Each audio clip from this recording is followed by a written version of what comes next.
વડોદરાની સયાજી હોસ્પિટલની કેન્ટીનમાં હલકી કક્ષાના નાસ્તા જમવાનું વેચતા હોવાની ફરિયાદથી હોબાળો મચ્યો. આરોગ્ય વિભાગે કેન્ટીન બંધ કરાવી.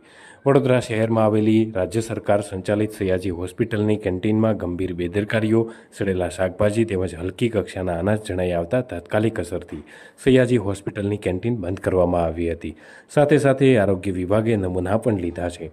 સયાજી હોસ્પિટલમાં છેલ્લા કેટલાક સમયથી ચાર ભુજા કેટર્સના નામની કેન્ટીન ચલાવવાનું લાયસન્સ આરોગ્ય વિભાગ પાસેથી મેળવ્યું હતું અને બહાર ગામથી આવતા તેમજ સ્થાનિક દર્દીઓના સગા સંબંધીઓ આ કેન્ટીનનો ઉપયોગ કરતા હતા.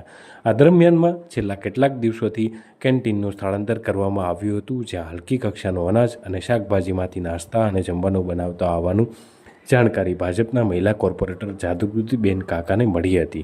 જે આધારે તેમણે આરોગ્ય વિભાગની ટીમને સ્થળ પર બોલાવી અને ચેકિંગ કરાવ્યું હતું. આરોગ્ય વિભાગની ટીમે નાસ્તાની કેટલીક ચીજ વસ્તુઓ અને ભજીયાની ખીરાની દુર્ગંધ સહિત ખાંડ અને અનાજમાં જીવાત જોવા મળી હતી, તેમજ શાકભાજી વાસી જણાઈ હતી. ઉપરાંત બટાકા સડેલા અને વપરાતું પાણી પણ ડોળું જણાઈ આવ્યું હતું. જોકે કારીગરોએ કે કોઈએ પણ હાથમાં ગ્લોવ્સ કે સાથે માથે ટોપી પણ પહેરી ન હોવાની વિગતો સામે આવી હતી. રાજ્ય સરકાર સંચાલિત સયાજી હોસ્પિટલમાં પેશન્ટ માટે ભોજન અને તેમના સગાઓને નાસ્તા પાણી માટે કેન્ટીન કાર્યરત છે. આ કેન્ટીનમાં ખાવા પીવાની પણ કેટલીક ચીજ વસ્તુઓમાં દુર્ગંધ આવતી હોવાની ફરિયાદો ઉઠી હતી, જેથી આ કેન્ટીનમાં કરવામાં આવેલ તપાસ દરમિયાન ખાણાપીણીની ચીજ વસ્તુઓ વાસી હોવાનું જણાયું હતું.